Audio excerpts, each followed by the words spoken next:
Hello, folks. Come on in. I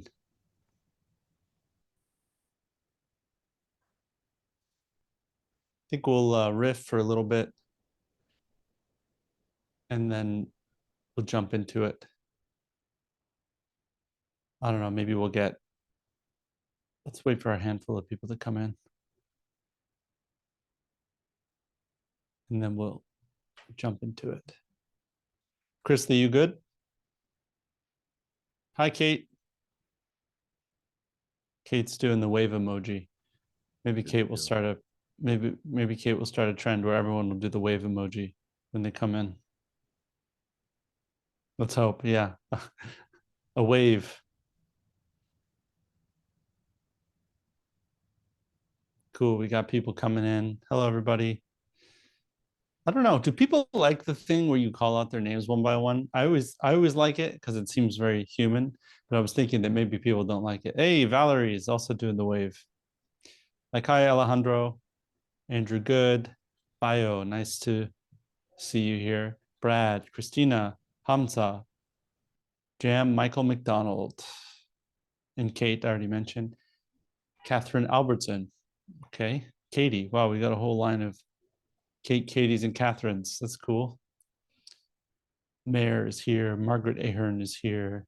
Megan, how's everybody doing? Look at that, another hand wave. Man, it's a trend now. It's a trend, a hand wave trend. Cool. Chrisley, why don't you put a hand wave down there too? Chrisley's going to be co-hosting with this with me, and I'll introduce him in a little bit. But Chrisley, I don't see your hand wave down there. Dama, your hand wave didn't work when you posted your hand wave. For those of you who don't know what I'm talking about, in the webinar chat, Kate has started a trend where you post a hand wave emoji. Now Michael McDonald as well. Dama, your emoji's not working. Do you know that? Dama is one of the technical folks on my team, email deliverability specialist, and for some reason his hand wave emoji is not working. So his just says the words wave, which is it's kind of cool, I guess. I don't know. All right. Cool. Let's just wait maybe like 120 more seconds and then we'll jump in. Actually, in the meantime, let me switch over to this slide.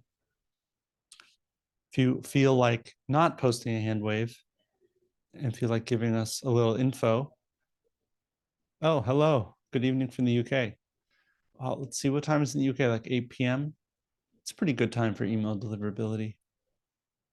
7 p.m. There you go. Even better time for email deliverability.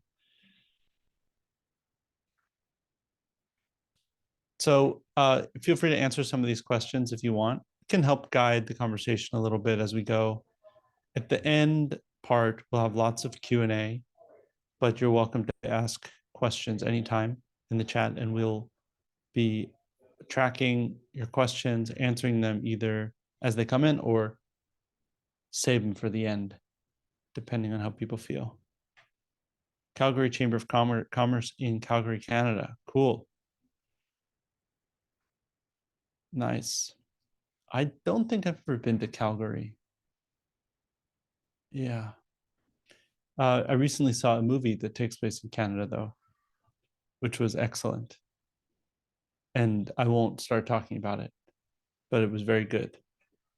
I think it was called Universal Language. Kind of an art house film, takes place in Winnipeg. But that's also not the purpose of this conversation. We're here to talk about email deliverability, not about Canadian cinema. Yeah.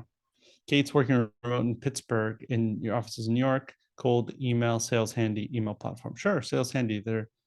We're familiar with them. They're nice folks, the Sales Handy people. Hi, Valerie.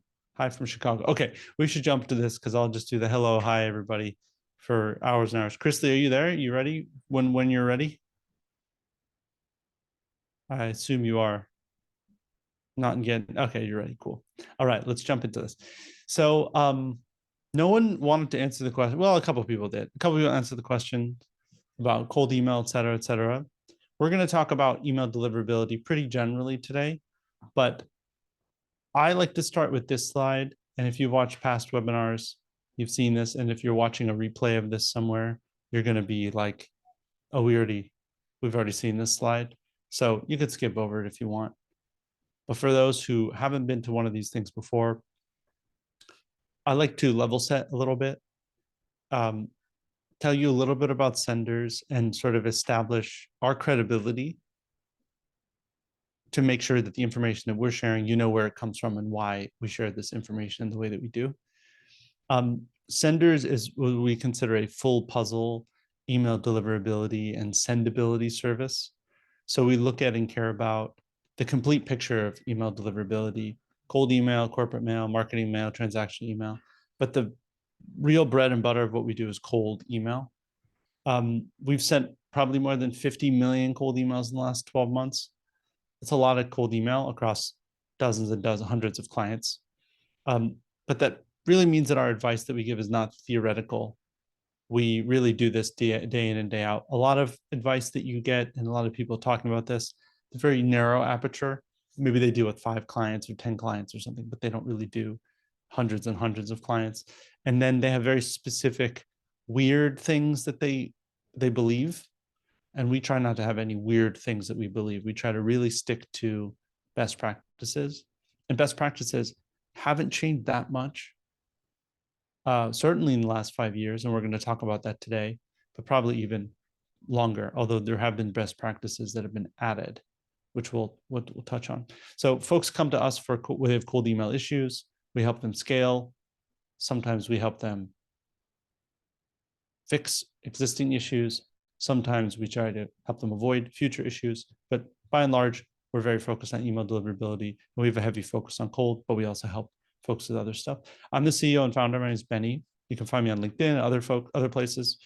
We have a bunch of technicians on our team. One of them is in this call today. His name is Dame, and he's here to ask. I was going to ask, say he was going to here to ask questions, but he's not here to ask questions. He's here to answer questions. Dame is here to answer questions as well if folks have specific technical questions. I'm not a technical person. I'm more on the communication side, although I've done my fair share of email deliverability issue solving. We have technicians on the team that handle that, which is great. Senders is a team of 10 folks, and feel free to ask any questions. We're here to answer them. That's the whole purpose of this. We have plenty of time for Q&A at the end. Hopefully today is the day where you stop your rabbit hole digging and you can get some clarity on email deliverability stuff. Today, we are specifically going to talk about email deliverability over the last 5 years. That might seem like an arbitrary amount of time. It's very specific for us because we've been primarily focused on cold email deliverability for the last 5 years. I started this company in 2016, and prior to 2020, email deliverability and sendability really wasn't an issue. Anyone doing it, and I know Chris Lee was doing it too, so we can talk a little bit about that, didn't really have to struggle that much with email deliverability. As long as you got the basics kind of right, it worked well. Around 2020, that's when things started to get a little bit more severe, a little bit harder to deal with. The cold email started to get a little bit harder. So I'm going to introduce Chris Lee now. Chris Lee, do you want to hop on?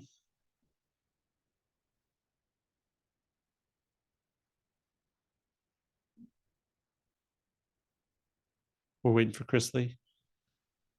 Well, I'll keep going until Chris Lee figures out how to get on the screen. But I'm going to introduce Chris Lee. Chris Lee is the revenue director here at Senders. And Chris Lee joined us, I don't know how many years ago now. Oh, I need to start your camera. Geez, look at me. All right. Why don't you start your audio first? Or only I can start your audio. Nope, audio, I got it. Okay, let's see. Little technical snafus. How do I do this? Is that something you can do or only I can do it?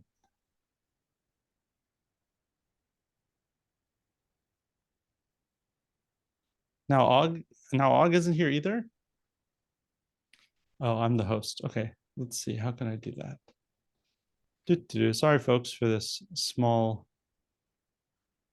issue.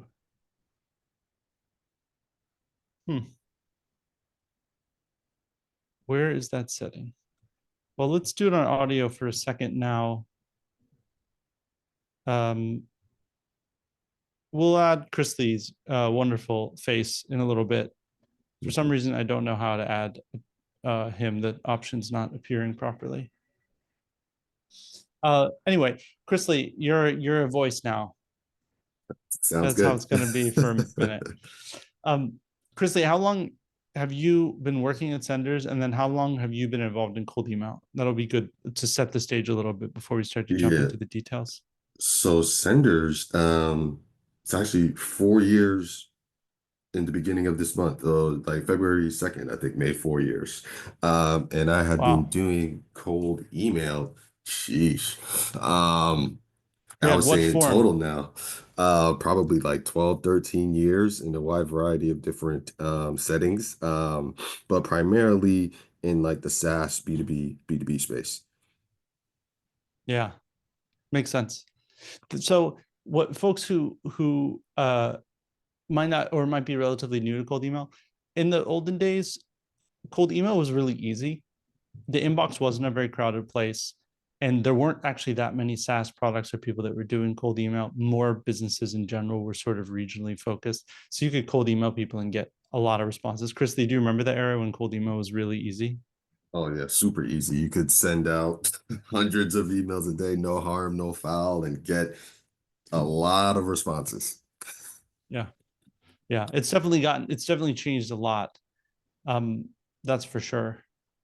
Let's hop into what's changed. So I like the sort of what's changed conversation because it gives everyone a chance to understand the context.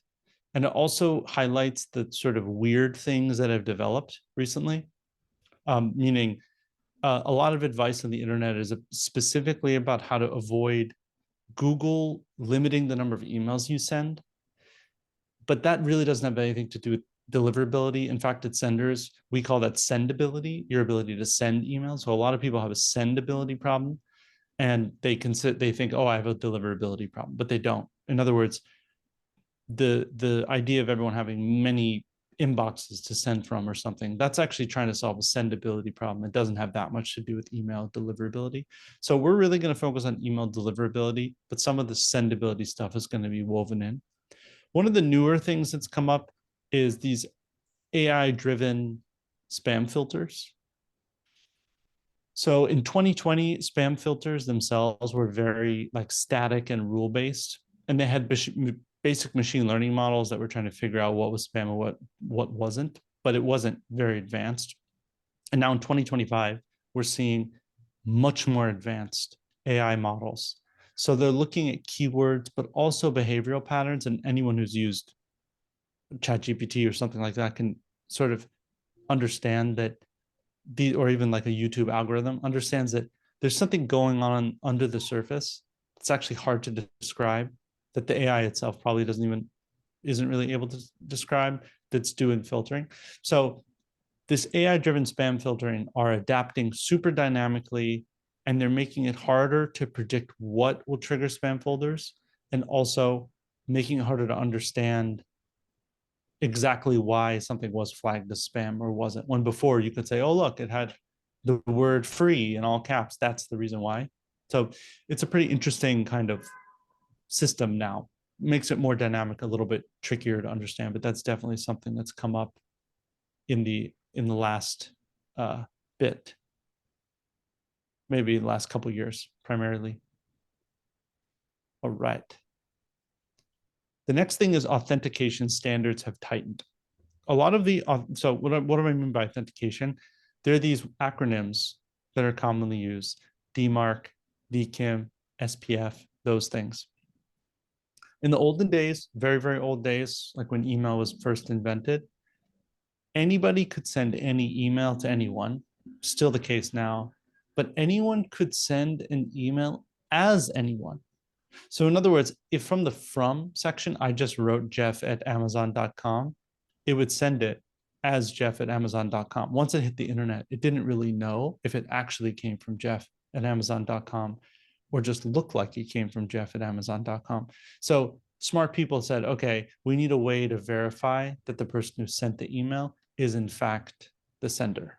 Makes sense. So they started to invent ways to verify that.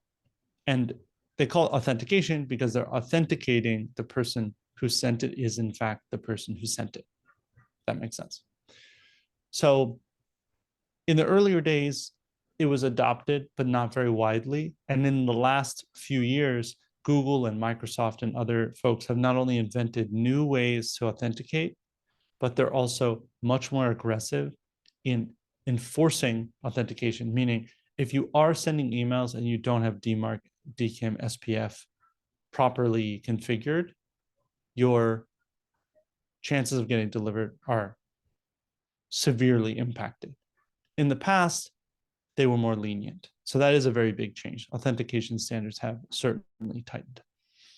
This is one that I'll probably ask Christy to jump in on.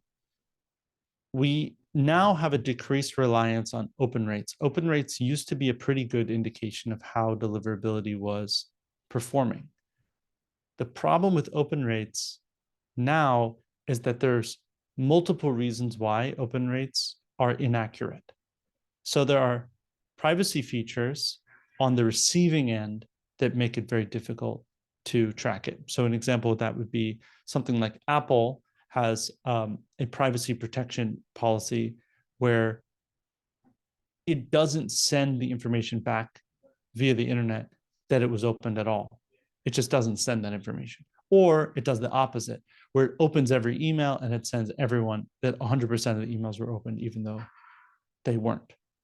So engagement metrics have changed. Now it's more prudent to look at replies, clicks, inbox placement tests, etc. Now, I'll bring Chrisley in on this. Chrisley can tell you that we still have clients and a lot of people come to us with open rates and they want to talk about open rates and they want to say, hey, open rates are this or that, they're high or low, or they were high over there, which we have to sort of explain to them that that's not really great way to do it. Chrisley, do you want to say your piece a little bit about folks' thoughts on open rates? Yeah, and to your point, I mean, the main reason people want to, track open rates that we find nowadays is obviously to, an easy way to measure performance. But what it is now is actually those open rates are not as pure, for lack of a better phrase, as they used to be, where there are many different softwares and functions that people have instituted into their own inboxes that are technically opening the emails to even deem if they're going to allow the email to be delivered into the person's inbox. So, and those open rate pixels can, as Benny mentioned, kind of harm deliverability. So what we found is by really monitoring the more of your engagement rates, like your reply rates, bounce rates, things of that nature, you'll get a better sense of how your emails are overall performing. Yeah, that makes perfect sense. And I think at the end of the day, open rates are an intermediate metric. And when I say intermediate metric, I'm saying there's a starting point and there's an ending point. And open rates sit somewhere in the middle. That's not really the goal. Open rates for at least cold email, it's not really the goal. So you don't really say, oh, look, we won. We had a 20% open rate. That's just an intermediate metric to the real metric of did you get a reply or did someone even go on to book a meeting or whatever it is you're trying to do. So people can get a little bit overwhelmed with like the idea of these intermediate metrics. And that's because there's not a lot of data that comes through in cold emailing, really. You have a little bit of click data if that's being tracked. You have a little bit of responses that's being tracked or a lot of responses, but then you're kind of eager to have something in the middle. That's why it can be a little bit disorienting when folks don't get reliable open rate data. Now, I would say that if you're doing marketing emails, email newsletters, and that kind of thing, sometimes those open rates are still pretty accurate, at least directionally accurate, meaning if the open rates are high-ish and they stay there, that's a good indication of health. And if they start to dip, then it's an indication of poor health and you might have a deliverability issue or have done a really specifically bad subject line or something like that. Cool. So this is kind of a wild one. And for some folks who are listening, you'll be like nodding, and some people will be like, what are you even talking about? That's weird. A few years back, it started to become more common that folks got really excited about setting up many domains and spreading their cold emails across many domains. And for a while, that actually worked. We never engaged in that for some other reasons that are problems that have to do with multi-domain strategies. But for a while, it seemed like it worked. And the theory, and probably the actuality of it, was that email servers would treat different domains as different. So even if they thought one domain, like sendersforfun.com, was okay, they might see sendersforfree.com and be like, okay, that one has a problem. But if each of those email domains is only sending a very small number of emails, then you don't risk having your whole email deliverability crater because you're spreading it out. We saw folks like take this to a crazy level. In 2024, we're seeing more and more backfire for that particular kind of strategy. And largely it's because of the first slide when I talked about the AI models. Those AI models are connecting the different domains. So they're understanding, okay, it's coming from many different domains, but it's really the same sender. And they're doing it in their own AI way, which makes sense. It also makes sense because in the past, and even currently, spammers and scammers use multi-domain strategies in order to get through anyway. So they're doing something that kind of looks like what a spammer or scammer would do. So that trend of seeing that pushback start in 2024, I'm not quite sure how far it's going to go or if that's going to become a totally irrelevant strategy. But largely, you don't need that kind of strategy to send cold emails at a high volume. Our team regularly sends 4,000 emails a day from a single domain. So you don't really need that kind of strategy if you really do need to scale. Chrisley, you've seen some crazy examples of folks that come with just a million domains. Oh yeah. Actually, not that long ago, about a couple of weeks ago, I had a guy come over who had Don't name any names. We no, don't no, want no, to. no, no, We no, don't no, want to call of anyone out. course not. But he had about like 30 different domains. He was trying to send, I think, like a million emails a month or whatever the case may be. It was nuts. But we were able to talk him down and get him to at least understand the risk of doing that. Yeah, I mean the issue, of course, with that is sometimes people have spent all this time and effort, energy setting up all these domains, and they really feel dug into it, and they don't want to change out of it. And sometimes it can work for them, even though it's kind of a wild thing to manage. So I think that likely that strategy will probably something will have to change about it. One of the other issues with it is that people use new domains, and new domains perform much more poorly over time. So you might see a burst of very high success, and then as the domain a couple weeks in, it starts to crater, and that's because email systems know that new domains is typically where bad emails come from in old age domains. So one of the strategies that we do at Senders for all of our clients is we only send from aged domains. So this is a new one. We're seeing more and more AI tools that are generating hyper personalized emails. It wasn't really a thing before. It actually is yet to be seen if this will prove to be a strategy that people will stick with for the long haul. Certainly, the vast majority of our clients haven't seen AI personalization work. That's the case with you too, Chrisley, for the clients that you're particularly interacting with. Yeah.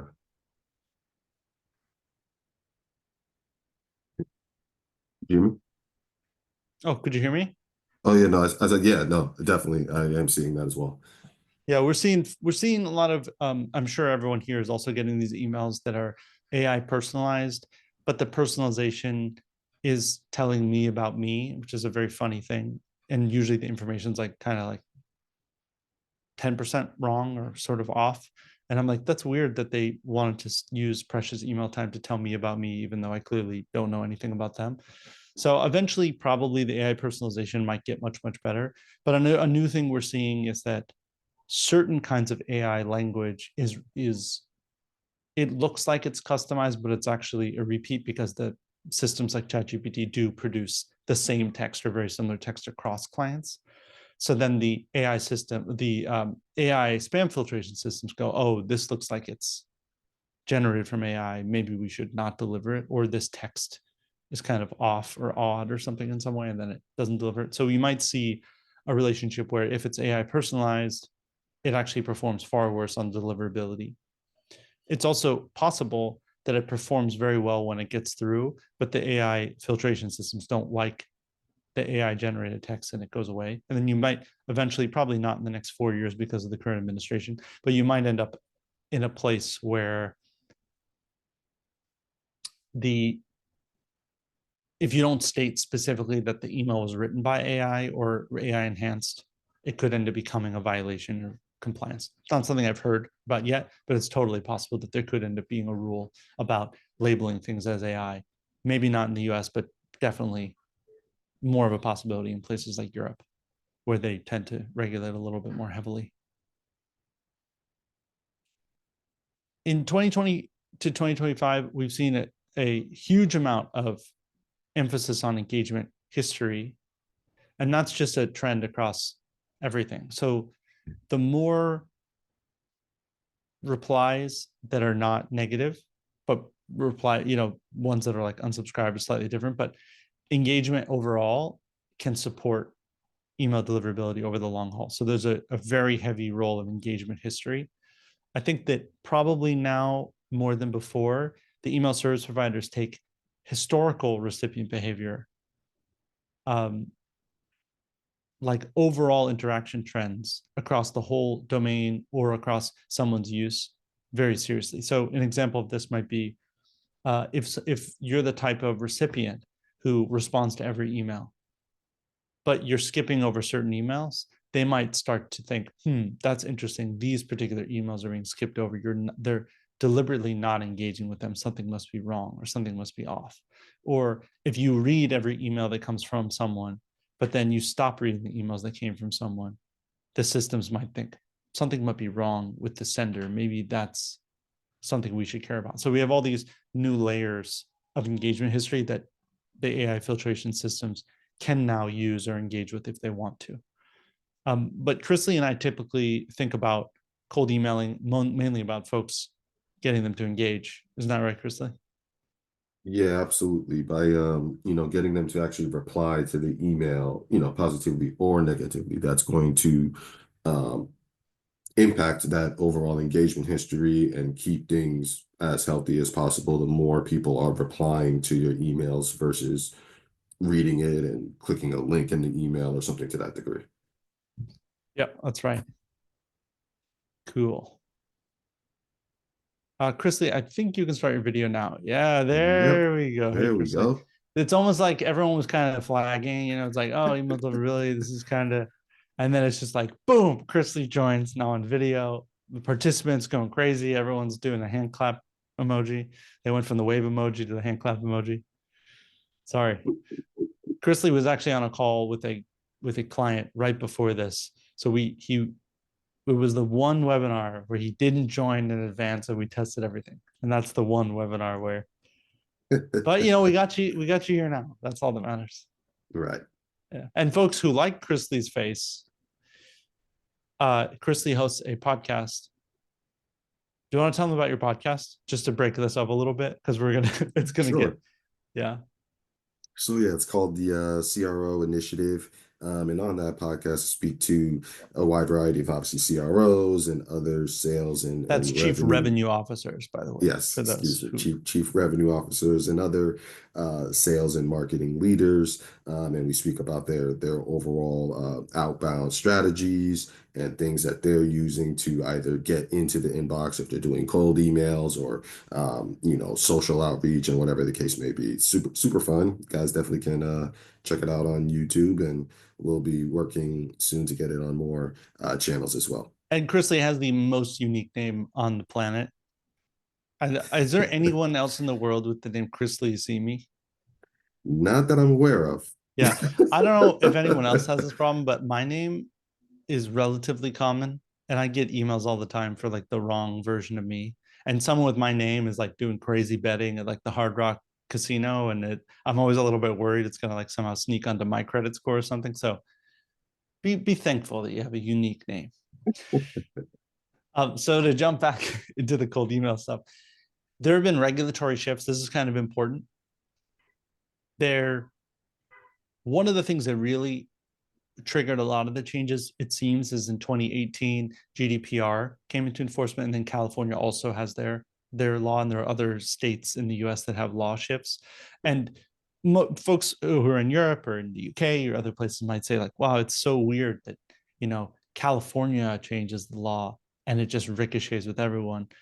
But if you think about it for a second, it sort of makes sense. I mean, you have California, probably top 10, maybe sixth largest economy in the world on its own. And then you have companies like Google and Facebook actually headquartered there, which means that they are subject to the rules and the laws. And then they're the one who set the tone for everyone else. And guys like Shopify have to play along because there's so much commerce that happens in California. And then all of a sudden, California's laws become sort of the law for the whole world in some weird way. So we have seen regulatory shifts.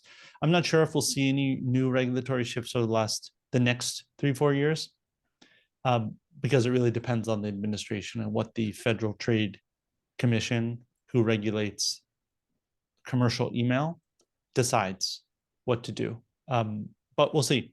Certainly GDPR and things like that really do matter. All right.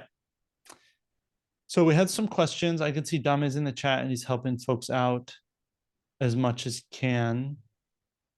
Are there any, let's see, any questions that I missed here so far, or any questions that are lingering in folks' brains they can ask? If not, we can talk a little bit about what hasn't changed. And this will be the last section, and then we can do a full-on Q&A. And by the way, we're totally fine with very specific questions. If you have a very specific scenario that you want to touch on, Chrisley and I can generalize it a little bit and talk more broadly about it while also answering the specific question you have. Which ESP do you recommend? That is a very good question. So by and large, ESPs, email service providers, do not allow cold email at all. They don't like cold email. They don't like cold email because cold email tends to damage IP addresses. So what you find is a lot of providers are saying like, come do cold email here, but it's sort of like if you owned a marketplace and you said, come do your crime here. If you want to steal, do it in our marketplace. Don't do it on other, because cold email is sort of damaging in a way. So I think that overall, the best email service provider in the world for not cold email is probably Google. I wonder what you think about that, Dame. I think Google overall has the best email infrastructure and the best tools around email that you can have. I think for cold email in particular, it really gets down as the nitty gritty of who's providing the healthiest IP addresses and how many IP addresses, and who's keeping those IP addresses healthy and happy and clean. And are those IP addresses part of a family of IP addresses or a group of IP addresses that isn't being used by bad email people? And that's tricky. So what we do for our clients is we maintain a limited set of IP addresses that we keep in pristine condition for our clients. And also, just to add to that, you mentioned Google. It's important that when you're also buying these cheaper Google mailboxes, just know that generally they are set to the lower quality IP pools that Google has. Really? Yeah. Interesting. But Google doesn't let you know that, right? Right, Dame? It doesn't like generally they don't. They don't, but based on what I've seen with all of those IPs that are coming specifically from resellers, usually are of lower quality. Yeah. Blacklisted on multiple places, lower reputation, etc. Yeah. So Petra, I'll talk a little about warming because you mentioned it. Petra asked the question, what are your thoughts on warm up? I recently, last year or so, I wrote a LinkedIn post specifically about warm up. And also I did a webinar with Warmy where we talked a lot about warm up. Warm up is a really interesting thing because if you're using a system like Google to send emails, warm up will probably hurt you because Google doesn't allow warm up really. And you're sending more emails when Google is trying to limit the number of emails you send. So I think it can have a reverse effect. But overall, the reason why warm up tends to work okay and work well and can help support healthy email deliverability is the simple fact that it messes with your sending ratio. The number of emails that are sent that are opened, interacted with, that ratio gets better when you do warm up. Now, excessive warm up probably hurts you, but warm up actually can be beneficial in the right kind of scenario. I would say that for a little bit more nuance to the answer, you can go down that rabbit hole if you like, but you can look at my LinkedIn post about like, I have some clever name for the post. It's like emo warm up is totally genius and also totally dumb, which we all know that for LinkedIn, you can't really have sophisticated titles like that. People comment on whichever side they want, but that post on LinkedIn goes over both sides, the positive and the negative email warm up. Hope that helps. Maybe Og, you could find the link to that post. Yeah. So the other thing, and Dame, you might be able to speak to this. For senders, so keep in mind that senders, one of the reasons why we're very successful with email deliverability is that we're very conservative. And it might sound silly, like, didn't you say you sent 50 million cold emails in the last 12 or that kind of thing? Yeah. But the reason why we're able to scale so much and we're able to scale our clients is because we're very conservative. And one of the angles of conservatism that we have is we don't use new domains. And even domain that's a month old isn't old enough for us. We like domains that are 3 months old, 6 months old, 3 years old, 30 years old. The older, the better, really. So one of the things about that, Petra, that's important is that we don't do warm up on new domains.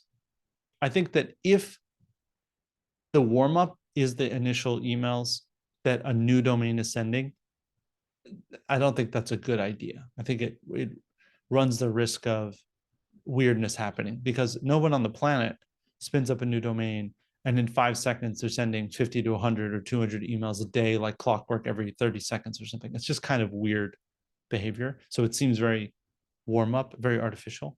So I think that when you use warm up and how you use it probably matters a lot, whether it's going to be effective or ineffective. So the fundamentals of email deliverability really haven't changed. Strong domain reputation, having clean lists, doing proper warm up of domains, having age domains, making sure the content is relevant and the target is relevant. All those things are still foundational. That really has not changed, I believe. Spam trigger basics have also not changed. One thing to add to the foundation too, it sometimes can be easily missed is having unsubscribe links on those outbound emails. Just so if someone does get the email and they're not interested, their first reaction, if there is an unsubscribe link, would be to, click unsubscribe versus them going to mark something as spam. That's one of the biggest fundamental things you can do to keep your deliverability rate as healthy as possible. That's right. And also, it is illegal in the US to send commercial mail without an unsubscribe link.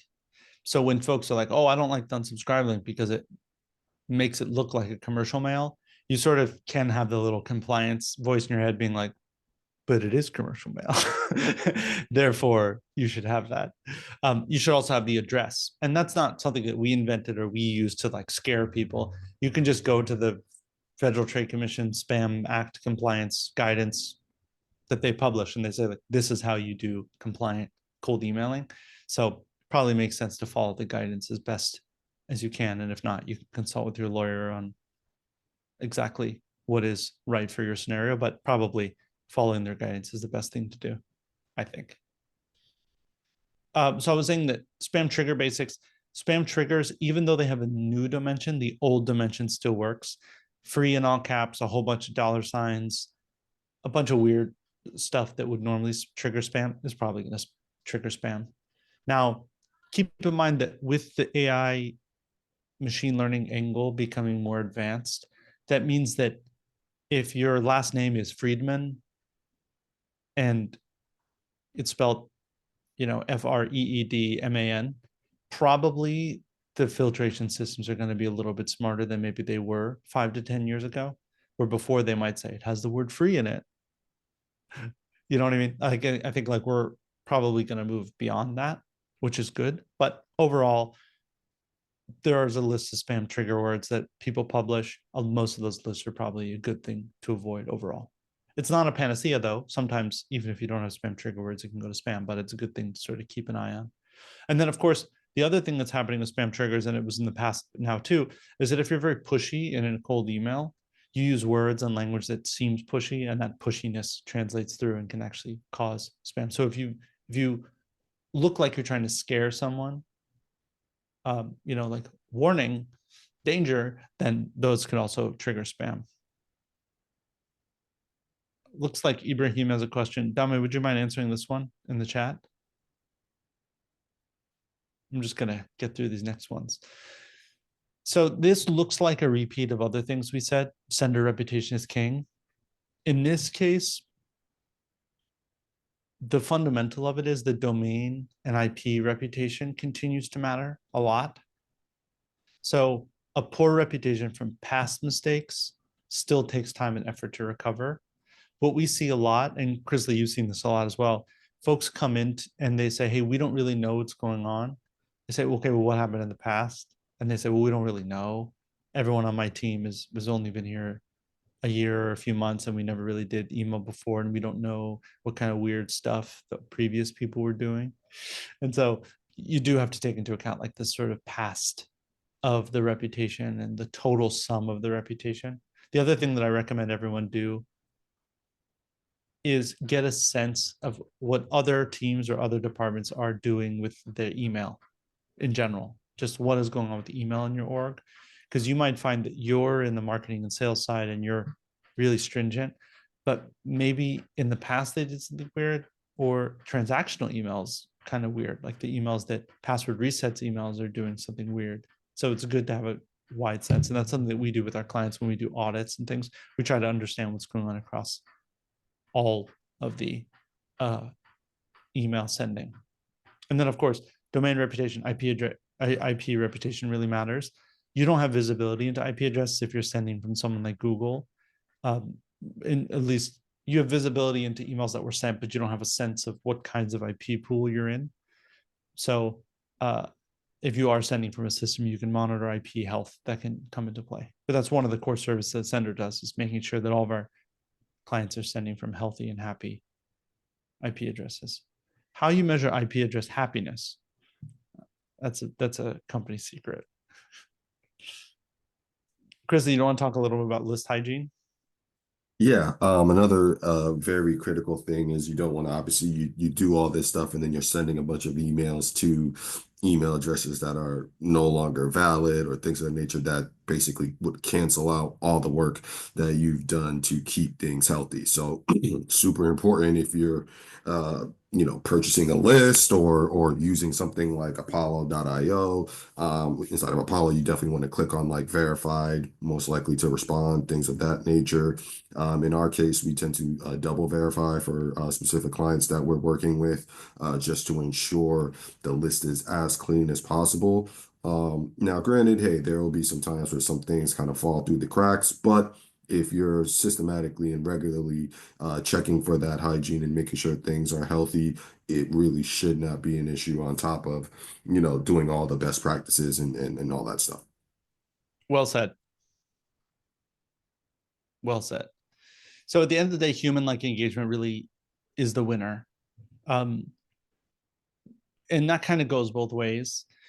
Folks sort of want to pretend like this AI enhanced email is sort of more human-like. But for anyone on this call and in your org, and Chrisley and I too, when you really sit down to write a human, totally 100% human cold email, unless it's a very clear affinity kind of scenario, like, hi, Tom, I saw that you went to the same college I went to, and we both studied with the same person. I saw it on your LinkedIn. That's such a small world. I do this. I'd love to chat. That kind of affinity is actually very relatively rare. And even if that was the case, you might have a list of people that all went to the same college at the same time as you, and you might be using that as your template. So what I'm trying to say is that human-like engagement, actual human-like engagement, is actually relatively rare in cold email land. And all the sort of enhancements that people do with AI don't actually really make it more human. That said, eliciting a human reaction, that engagement really does make a difference. And sometimes you can get a very human-like engagement without doing a very human-like, highly customized email. So you should always try to optimize to getting responses that are like, that sounds interesting. Let me ask a follow-up question or something that sort of increases engagement. Harder said, easier said than done is the expression. But that is sort of the ultimate goal of this. We are humans trying to get humans to engage with us or buy from us or join a webinar we're doing or something. So it makes sense to try to aim for human-like engagement. All right. So that's the conclusion of the slides. We talked about a lot of technical stuff. So apologies for folks here that are snoozing, or maybe they got the little bit of information that they wanted. There was a question about IP reputation, which Dami has answered. Dami, do you want to answer that out loud for everybody? For those who are washing dishes or Yep, sure. not able The to read. question was, I know everyone here is able to read. I mean, isn't able to read what the word that's on the screen. yep. So the question was, is the IP reputation, your own personal IP reputation, damaged by another domain that's similar because it's being used poorly? So the answer to that is no. The only way they can burn the IP or damage your own IP is if you share that same IP with them, with that other domain, which is unlikely if you're using shared IP pool. The only way they can do it if they use exactly your own sending IP for that other domain. Obviously, Yeah. if it's used poorly, yeah, that can affect. The only thing that can be affected if they use a different IP is keyword matching practically. So they have a similar domain to yours and they have, let's say, practically destroyed their reputation, which is, it's not easy to do. It's not an easy thing to do. That's why I initially said it's almost impossible that they will hurt your domain based on what they are doing. But let's say it is. The only issue would be that you would experience is the keyword being affected more than your own Yeah. domain. Well, Yeah. I'll add to that. The specific a follow-up question that Jam Michael McDonald said from Calgary, right? Calgary, right, in Canada, said was, what if the emails are being sent with a domain that's very clearly trying to mimic yours? So example, companyx.ca versus companyx.com. In the case where someone is imitating, there's sort of a difference between like spoofing, where someone's actually pretending to be you, and someone is sending something that's similar to yours. Email service providers oftentimes can get confused, but they oftentimes are a lot more sophisticated. So if all of your emails are coming from Canadian IP addresses and all the new ones are coming from somewhere else, they might be able to sort them out pretty easily, unless that company is actually trying to imitate you, like literally the same message, and they're linking to your website and the email and all these other things are matching up perfectly. They could actually do damage to your deliverability. Now, domains and names of companies, in a certain sense, they're kind of like names on a passport. And if you imagine like a world like, you know, the United States, where there's like at least 15,000 people with the name like John Smith or like Jonathan Smith or something. If every single time someone named Jonathan Smith did something bad or tried to get on an airplane when they shouldn't be or something, and they stopped and questioned every single person with the name Jonathan Smith, it would be a little bit ridiculous. Jonathan Smith. There are felons named Jonathan Smith. What are you trying to fly? And you're like, oh, it's not me.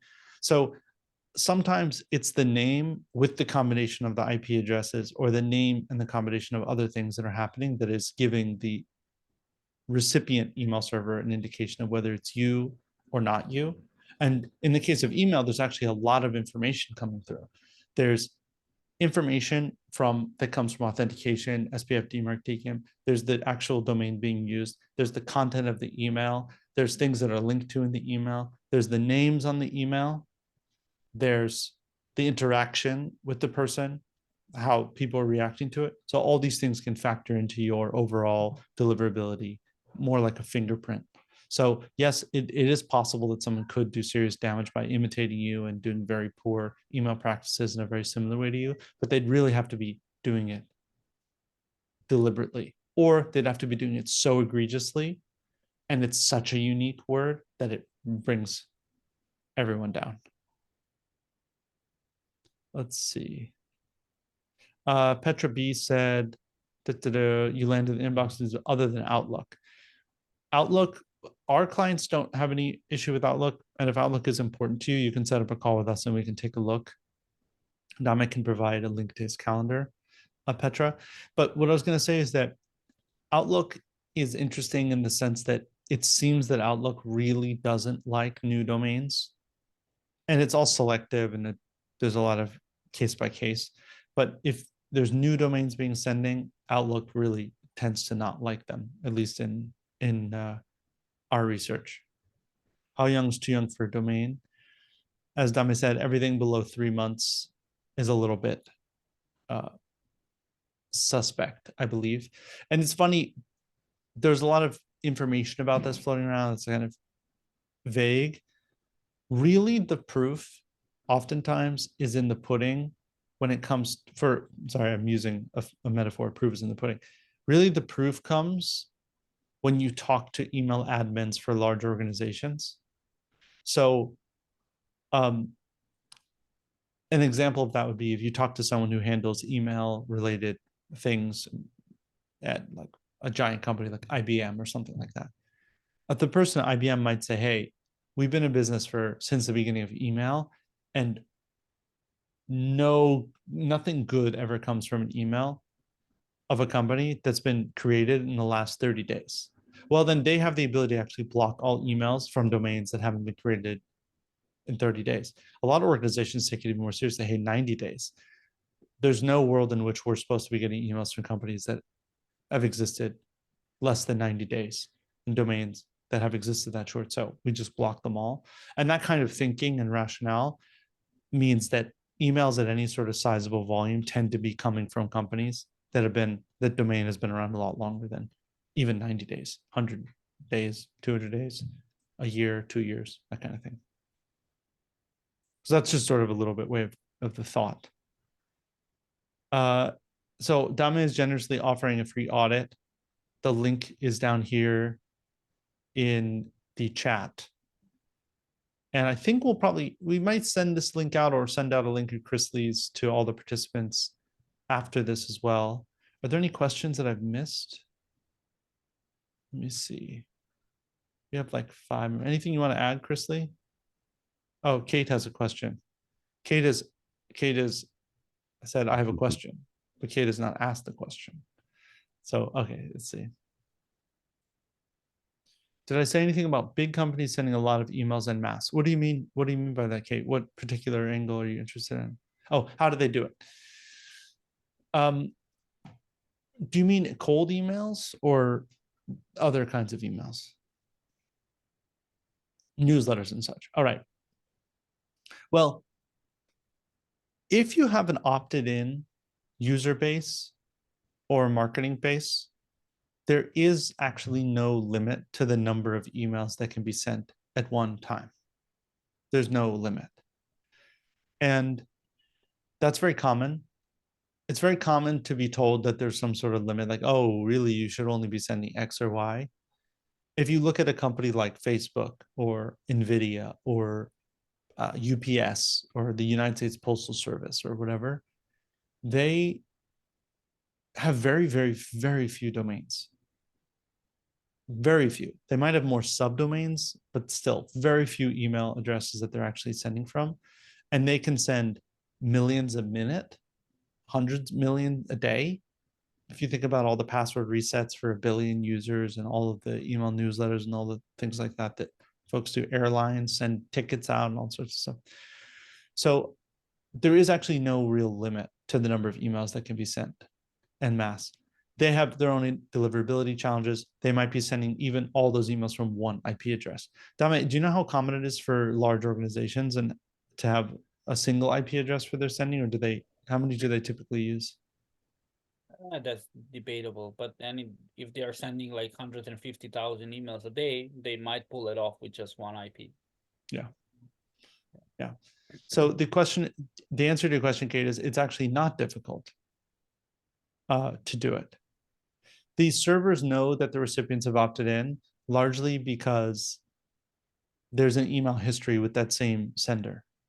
So it's relatively easy. If you're thinking about your Google inbox, if you got an email that says, thank you for registering for thebodyshop.com, and you didn't mark that as spam, and you didn't,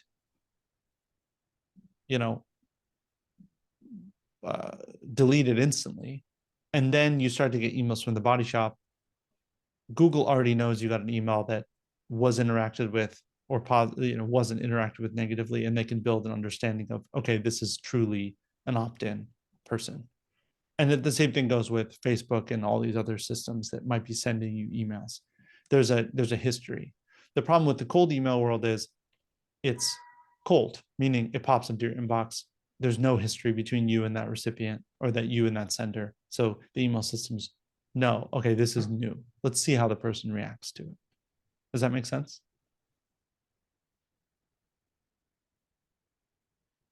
Yeah. So if you think about it, like we just have a final few minutes. It's a great question, Kate, though, really.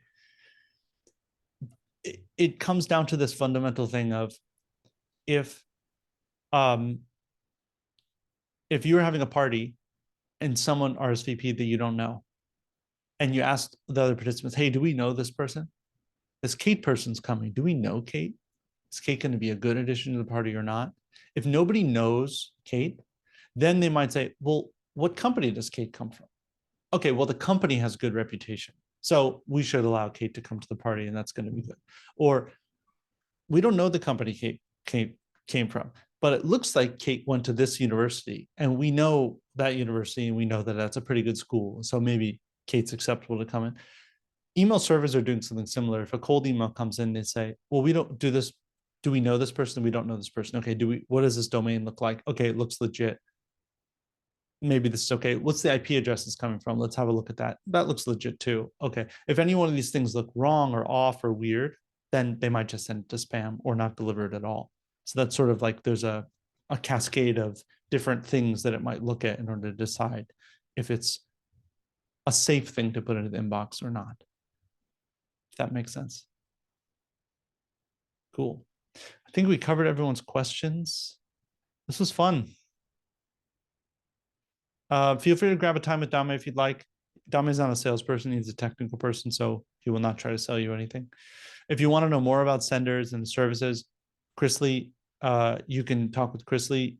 I don't know if Chrisley's put his calendar link. Let me drop that in here. But if you want a final question, MailChimp or Kit. Well, if you're doing cold email, I don't recommend using systems like MailChimp at all. They're not really for cold email. They will find out that you're doing cold email and they will ban you. That's for sure. Now, that said, MailChimp is a totally fine email system for opt-in emails. If you already have their opt-in, I would say it's pretty good. Most of those systems are pretty good. Dame, do you know anything about Microsoft 365's customer insights? No. Yeah. First time hearing that. But Jam, Michael McDonald, feel free to schedule a time with Dame or Chrisley if you want to talk specifically about how senders can support all the businesses in Calgary. Happy to do another webinar just for your particular audience if you'd like. Really, I'm not just saying that. Feel free to reach out to Benny at senders.co or Chrisley at senders.co. Cool. Look, we got a message in French. Merci beaucoup. I like that. I assume that means thank you very much in French. All right. Thanks, everyone. Chrisley, thanks so much for co-hosting with me. Absolutely. Adios, hermano. Bye. Until next time. Thanks, everyone. See you, everybody.